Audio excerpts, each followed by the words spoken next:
ocurrido en el pasado. Yo hoy no quiero calificar aquí absolutamente a nadie, porque nosotros decidimos desde Copey de que la política debe nuevamente reivindicarse. Hay que darle una oportunidad a la política, llenarla de ética, llenarla de calidad humana, sobre todo, que no se llene la calidad política simplemente para posicionar un partido, para luego distribuirse cuotas representativas que al final no están ejerciendo lo que está esperando el pueblo venezolano. ¿Y qué espera el pueblo venezolano? Que le soluciones cada uno de sus problemas. Y dentro del marco de la solución de los problemas de los venezolanos, hablamos, por ejemplo, de cómo desarrollar realmente PIB, que pueda el venezolano ver la posibilidad de una ventana de mejorar su calidad de vida. Hablamos del oro azul, el desarrollo turístico tan importante. Todo esto se ha podido recopilar, no porque somos realmente unas personas que tienen una visión grandísima dentro de nuestro partido, sino que ha sido gracias al recorrido, municipio por municipio en nuestra Venezuela. Hoy Venezuela cuenta con mejores playas inclusive que las islas ABC, que Aruba, Bonaire y Curazao, y que podemos seguramente dentro del marco de los que allí viven, de los que allí trabajan, de los que hacen grandes esfuerzos, que realmente el aparato productivo se pueda desarrollar desde el turismo, que no solo sea el petróleo. Algunos hablan inclusive dentro de sus propuestas presidenciales, unos hablan de la privatización de PDVSA, pero otros hablan inclusive de volver a lo que debe ser el sistema bicameral. Pero bueno, ¿por qué no dicen también que están dispuestos a arriesgarse a luego ir a un referéndum constitucional? Porque esas reformas tienes que hacerlas desde la Constitución. Y ya ves que tienes que ganar la presidencia de la República con esta Fuerza Armada, con este poder de justicia, con este poder electoral, con el sistema del poder moral. Tienes todos los poderes en tu contra, por así decirlo. Tienes que llegar a un punto de coincidencia para encontrarse en que podamos entonces decir, trabajamos o no por los venezolanos y las venezolanas. Estamos dispuestos a que este país lo podamos posicionar. No será sencillo, pero estoy seguro que no será imposible, Kiko. Por eso nuestro programa se llama Por la Venezuela Posible, porque estamos dispuestos a poner los sacrificios de cada uno de nosotros dentro de la parte política con mucha voluntad. Y que si no es el turno hoy de Juan Carlos Alvarado, porque es el abanderado de Copey, pues que sea el de Pedro Pérez, que sea el que sea, pero con tal que asuma un compromiso de gobernabilidad, de unificación del pueblo venezolano y no de la unificación de la mayor cantidad de tarjetas de los partidos. Fíjate, yo he venido hablando mucho sobre la comunicación emocional, el peso de las emociones en el mundo de la política y de la realidad, porque estoy convencido que más que proponer un plan de gobierno o X reforma en la Constitución, hay que sintonizarse con qué siente el venezolano hoy. Esa es la clave. Yo te decía el caso de Capriles, de Alberto Pérez, que el gato que me estaba llamando. Yo digo, ¿qué hace Capriles? Yo no soy enemigo de Capriles, pero ¿qué hace Capriles con unos periodistas sentados a discutir si él entregó o no entregó, si la marcha iba, si... Una cosa que pasó hace años, pero que además forma parte de una cultura política donde los que sostienen esas tesis sobre Capriles y lo atacan, lo hacen porque son un público vinculado a la abstención, al radicalismo, a eso, a María Corina. Ya no son el público de Capriles. Se le movió el público a Capriles. Entonces Capriles, en vez de estar hablando de qué siente la gente y cómo la acompaña, sigue hablando de unos temas que no le interesan a nadie. Pero no solo eso, Guaidó se va para Miami a fundar el comando de campaña allá. Imagínate tú, ese sí está fuera de foco.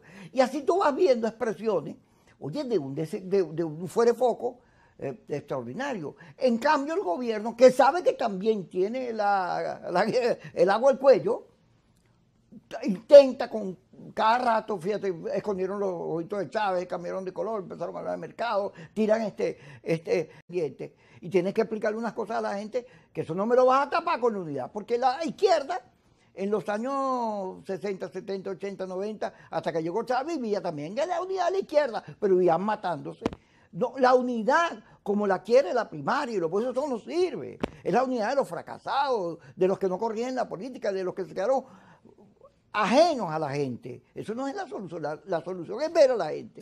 Sí, fíjate, por eso yo te mencionaba hace un rato que la unidad no puede transformarse simplemente en un eslogan o en una palabra para colocarla en un afiche. Y la unidad tiene que ser realmente sincera, afectiva, que pueda permitir sentarnos y bueno, decirnos, bueno, Kiko, te equivocaste en esto, yo me equivoqué en esto, dime tú en qué me equivoqué, cómo podemos recomponer, porque hay daños, hay heridas, y hay heridas abiertas muy graves, y que de alguna manera el pueblo venezolano tampoco es tonto. El análisis que tú haces con relación a la persona que trabaja en una estación de servicio de combustible, te dice perfectamente que ese pueblo te No es ve, tonto. te observa, te analiza, y que este pueblo creo que ha aprendido en los 23 años desde que llegó el sistema socialista a nuestra Venezuela, es a poder entonces interpretar bien la política y a cómo realmente ejercer su derecho al voto al momento de tener que acudir a los centros de votación. Ahora bien, ¿qué tenemos que hacer?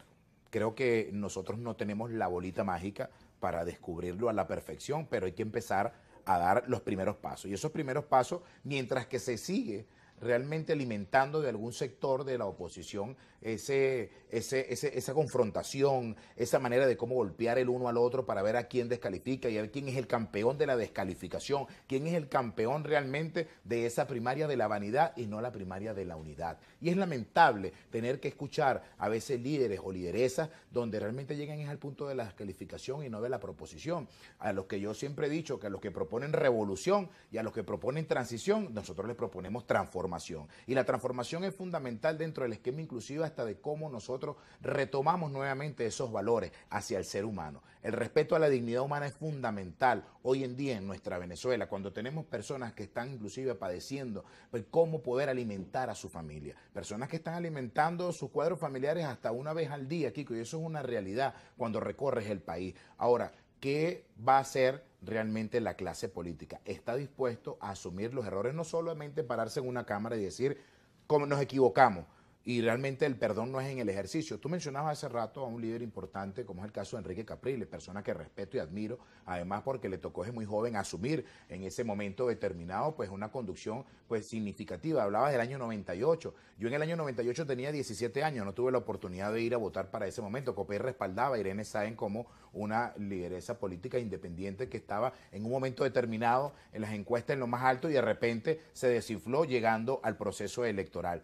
Pero después vinieron el procesos electorales del 2006, en la cual participé de manera activa y protagónica dentro del Comando de Campaña Juvenil de Manuel Rosales, en las dos de Capriles y en la de Henry Falcón. Y las cuatro fueron escenarios completamente distintos. Y eso tiene que dejarnos de aprendizaje en muchísimas cosas. Y dice que no hay quinto malo. Bueno, esta es la quinta elección presidencial que tocaría asumir dentro del esquema de lo que no es solamente, como tú lo mencionas, echarle tierrita a todo lo que ocurrió y avancemos en unidad para que sumemos la mayor cantidad de tarjetas. Y entonces cuando tú ganes una elección, al otro día te olvidas de lo que ocurrió. Porque pasó en el 2015. En el 2015, luego que se obtuvo la victoria con la tarjeta de la manito, que no ganó la opción que más representaba dentro del esquema de poder legislar en función del pueblo, sino que ganó la opción del castigo al voto, que fue lo que hizo la gente. Fue y castigó al partido de gobierno y por eso se obtuvo la mayoría, la más de 2/3 partes. Pero ¿qué pasó al día siguiente? Empezamos a dividirnos cuáles eran las fracciones. Mira, yo tengo 30 diputados, yo tengo 25, tengo 45, me toca estas dos comisiones permanentes, me toca esto aquí, esto allá, y se perdió el foco de lo que realmente venía. Eran elecciones regionales, elecciones municipales, presidenciales en el 2018,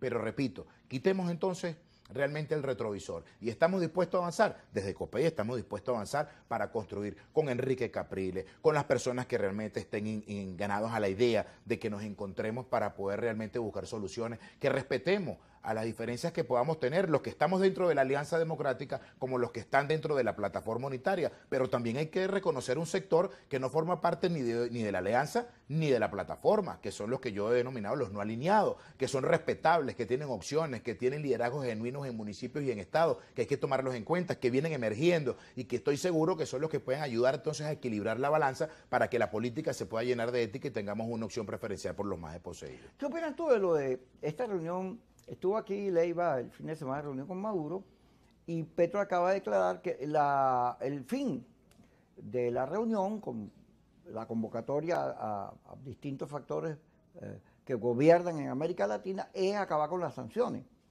Y bueno, va la convocatoria, Petro está muy alineado con los americanos van a ir, y se plantea como una alternativa. Uno para culminar lo de México, que quedó inconcluso y trancado. Y otro para que todos esos temas de presos políticos, condiciones de voto, etcétera, terminen aterrizando en propuestas que le den a la elección presidencial, no solo que las sanciones que son injustas y hace años que deberían quitarlas, sino también que esos sectores que fueron a la abstención se reincorporen con plenas garantías.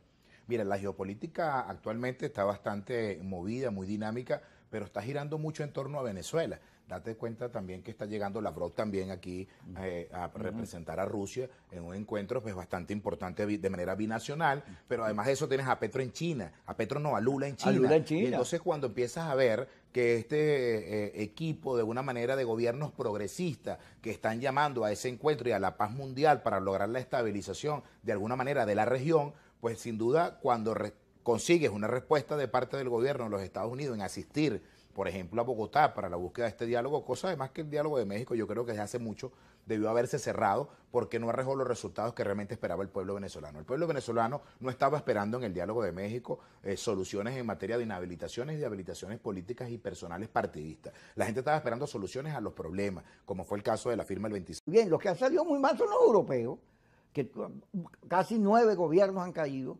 y Europa vive una situación de conflicto. Ahí están los pensionados en Francia, conflicto permanente, y luego Zelensky ha demostrado que lo que es un señor un gigolo, agarrando plata, y armas y no sé qué cosa, pues esa guerra no tiene final, no hace políticas para buscar la paz y acuerdos, no, él no hace eso. Él sencillamente vive de todo lo que le está entrando. Pero luego Putin es un tipo cerrado, secado, él es el invasor. Ahora esa guerra, si tú le metes el conflicto Taiwán-China y todo lo que está pasando en el Mediterráneo, en la parte árabe, Irán, Siria que tiró unos cohetes, Israel que dice que le va a caer a plomo y no sé qué, tú dices, no se equivoca Trump, que se equivoca en todo, cuando dice que hay la posibilidad de un conflicto mayor. Venezuela no se puede meter en ese conflicto a favorecer a los rusos, a los americanos, ni nadie, tiene que llamar a la paz. Mira, Venezuela no puede involucrarse además en esos conflictos, Kiko, porque además solo tenemos un conflicto que nos encontramos en conteo regresivo, como es el caso de la Guayana Esequiba, donde tenemos allí la necesidad de seguir peleando como debe ser dentro de los escenarios y los esquemas que existen para mantener la posibilidad de tener nuestro territorio. No hay ningún tipo de discusión de que la Guayana Esequiba es nuestra, es de Venezuela, pero hay que seguir dando la batalla y no es apartándonos y no es queriendo además mostrarnos como que sabemos más que los demás. Nosotros hicimos una propuesta, por cierto, la semana pasada, donde le proponíamos al Estado de la creación de una comisión especial de las mejores y los mejores en la materia del derecho internacional, donde se pudieran vaciar todos los elementos fundamentales en materia de lo que tiene que ver con la historia inclusive universal en materia de lo que es ese terreno que se ha venido teniendo en discusión desde más allá de 1800. Ahora, ¿qué hacemos nosotros ante un escenario como tú lo planteas en el marco internacional? Inmiscuirnos en ese problema cuando nosotros no estamos en guerra, pero tenemos índices realmente en el plano de la alimentación, de la producción y de la crisis como si estuviéramos en guerra. Pues ahí tenemos que abocarnos, es a lo que realmente está ocurriendo en nuestra Venezuela, es a la realidad de lo que hoy está pasando cada una de las madres y de los padres en cada uno de los hogares, lo que están atravesando los niños, las maestras y los maestros, que hoy los maestros y las maestras, para nadie es un secreto, no están cobrando para dar clases, pagan para dar clases, porque tienes que pagar el pasaje y estás pagando en pasajes más de 200 bolívares y cobras 130. ¿Cómo haces para que realmente sea reivindicada esa persona? Que el artículo 91 de la Constitución sea respetado en ese esquema. Nosotros el pasado lunes 17 de enero presentamos ante la Secretaría de la Asamblea Nacional un proyecto de ley que es la Ley de Emergencia Salarial, en el marco de que sirviera como instrumento para que el Poder Ejecutivo tuviera la facilidad de poder entrar en materia de discutir de qué, de lo que implica el artículo 91, es realmente lo que es la canasta básica, lo que es la canasta alimentaria, cuáles son los índices y que pudieran realmente entonces conseguirle el valor. Ahorita estamos en cuenta regresiva, Kiko. No sabemos si el venezolano se alegra el 1 de mayo o se preocupa, porque cada vez que llega el 1 de mayo hay un aumento del ingreso salarial, sí, pero también hay un aumento de los productos, de los bienes, de los servicios. Entonces, en Venezuela es el único país del mundo que el 1 de mayo causa expectativa y no causa felicidad y alegría a los que tanto esfuerzo hacen durante manera diaria. Fíjate sobre el Esequibo. El Esequibo, tú sabes que las redes, no lo digo yo, lo dicen los investigadores, son una burbuja, la gente se mete en las burbujas. Así como la Mercedes es una burbuja, bueno, se mete en su burbuja. La burbuja es con la gente que piensa como yo, que actúa como yo, que analiza las cosas de la misma manera, y entonces tú no ves a los demás, no analizas la realidad y los distintos ingredientes que entran en ella, sino lo que yo creo. Y entonces empiezas en las redes a conspirar y intrigar. Yo veo la televisión española, me encanta, y ahí tú ves que los invitados a los programas dicen, no, es que en Twitter eso es pura maldad, ¿no? En todos lados del mundo. Las redes son expresión de unos descontentos y unas intrigas, una conspiración y unas molestias, una rabia muy grande. Pero lo cierto es que cuando tú revisas la historia, que vas, tú ves que yo me suelo confundir entre Ginebra y París, pero cuando vas a Ginebra, en 1899, descubres, bueno, una enorme injusticia con respecto a Venezuela. Los colonialistas ingleses se aprovecharon de nuestras debilidades y ni siquiera estuvimos presentes en la mesa de negociación.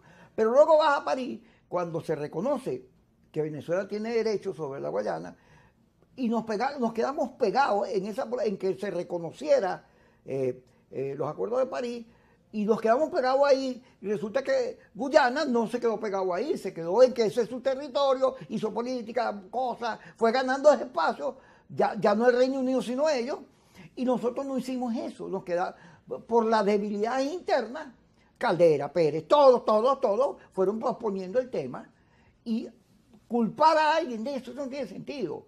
Lo que hay que hacer es que el país unificado, todos juntos, enfrente el juicio, que eso, el único que yo he visto que lo ha dicho es Hernán Esquerrá, enfrente el juicio de la Corte Internacional suscrita a la ONU y pelee con sus argumentos, mira aquí está.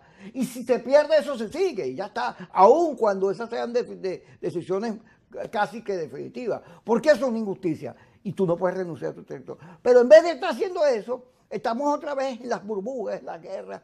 Wow, que tú dices, por eso es que la gente no quiere a nadie. Mira, efectivamente, se fue corriendo la arruga y Guyana fue avanzando, pero no solo que fue ganando terreno, explotando el terreno, sino también ganando plata. Desde el 2020 claro, explotando esa tierra, además a través de una transnacional como ExxonMobil, en la cual, bueno, tengo entendido que hace algunos días acaban de pausar lo que es mientras tanto en la materia, mientras que está esta discusión. Por primera vez Guyana hace lo que nosotros hemos hecho históricamente, que es, ya va. Pero empezaron a sentir ya la presión. Ahora, ¿cómo sienten esa presión? En la medida que ven un país unido, fortalecido en el ejercicio pleno de la defensa de la soberanía. Porque independientemente si tú militas en el PSUV y si yo milito en Copey, la Guayana Esequiba es nuestra, porque nos pertenece. Ahora, ¿cómo la defendemos? Dentro de los escenarios y los espacios que están planteados, dentro de la propia Corte, efectivamente tenemos el Acuerdo de Ginebra de 1966, que permite que de alguna manera allí empiece el reconocimiento. Bueno, demos la pelea y la lucha. En 1966, al momento de la firma de ese acuerdo, no existía la Guyana Esequiba. Bueno, desde allí arranquemos entonces con esa pelea, arranquemos con la pelea inclusive de mostrar la fortaleza de las instituciones. En la Asamblea Nacional, por cierto, hay una comisión especial para la Guayana Esequiba, en la cual también estamos participando de manera activa. Hemos creado en nuestro partido, nosotros tenemos 24 seccionales del partido, 24 direcciones estadales. Hemos creado una 25, que es la comisión que es especial para la Guayana Esequiba, que la encabeza, por cierto, el doctor Jaime González y Noel Vargas en Estado Bolívar, que permite que de alguna manera desde allí ellos aporten ideas y insumos en lo que tú estás diciendo, cómo nos enfocamos realmente en que allí podamos explotarlo, porque la geopolítica es tan importante en la materia inclusive productiva de lo que representa la Guayana Esequiba, que allí podemos observar que nadie ha volteado a ver, que ahí está el futuro petrolero del mundo, por lo que está ocurriendo fuera de nuestro continente. Mira, Estados Unidos no llega a los 7 años de las reservas que tiene en materia energética. ¿Y por qué mira hacia Venezuela? ¿Y por qué mira hacia el continente? ¿Y por qué está mirando ahora a Guyana? Para que vea realmente cómo puede mantener la explotación de esos recursos y esos minerales. Bueno, vamos a ejercer nuestro ejercicio pleno de la defensa de la soberanía como venezolanos y venezolanas para que nos podamos encontrar, ponernos de acuerdo y salgamos con el mejor equipo de juristas preparados en materia del derecho internacional para que defendamos nuestro territorio. Fíjate, un tema, ya terminando el programa, que me interesa conocer tu opinión, y tú lo mencionaste, que tiene que ver con Petróleos de Venezuela. Yo he venido hablando, uno va a muchos sitios de reunión, en estos días con Gustavo Márquez, que fue del MAS y después participó en el gobierno de Chávez, sobre qué hacer con PDVSA, porque PDVSA, desde el paro petrolero, la gente que se fue, todo lo que ha venido ocurriendo, no se le hicieron las inversiones a tiempo, ha quedado, bueno, nada más que la cifra de 3 millones y pico a lo que sacamos como petróleo, señala que algo hay que hacer. ¿Qué harías tú con PDVSA? Mira, Kiko, una de las cosas importantes, como lo mencionas, el haber disminuido de una producción de un poco más de 3 millones de barriles de petróleo, bajar a cerca del 500.000 de barriles, algunos de los representantes del partido de gobierno te van a decir que, bueno, motivado a las sanciones y el bloqueo, pero ya cuando empiezas a descubrir los hechos de corrupción desde el pasado, que venían ejerciendo la gerencia de esta empresa estatal, te encuentras que la infraestructura se deterioró muchísimo y que de alguna manera hay que empezar a invertir en la recuperación de la infraestructura que tiene nuestra PDVSA. Nuestra PDVSA, que yo sigo empeñado y en nuestro partido estamos empeñados en que debe ser realmente recuperada, fortalecida, porque allí realmente hay grandes momentos que se pueden tener de un buen trabajo, de una buena gerencia, de una buena planificación, que cuando hubo el momento de las vacas gordas no hubo una planificación como por ejemplo en Noruega, donde podías tener la oportunidad de guardar, ir teniendo ese sobrante, por así decirlo, para que cuando llegara el momento de las vacas flacas tenías cómo afrontar la crisis. Pues nosotros estamos apuntando dentro de la Agenda Venezuela Cambia que con las mejores y con los mejores gerentes, trabajadores, sin dejar de reconocer lo que han estado trabajando porque no tienen culpa de las altas gerencias, que al final son los que toman las decisiones de qué hacer, es que PDVSA hay que fortalecerla, hay que trabajarla. ¿Dentro del esquema de qué? De una inversión mixta. Y tiene que existir la inversión mixta porque además está contemplado en la Constitución y en las propias leyes de hidrocarburos que permite que entonces este tipo de transnacionales como Petropiar, Petroguayana, etcétera, permite que de alguna manera desde allí se pueda hacer inversiones puntuales. Por ejemplo, lograr la flexibilización del tema de las sanciones en un nuevo gobierno, eso hay que lograrlo porque va a permitir que de alguna manera las transnacionales vuelvan a mirar a Venezuela, vuelvan nuevamente a invertir y empezar a explotar. ¿Por qué empezó a subir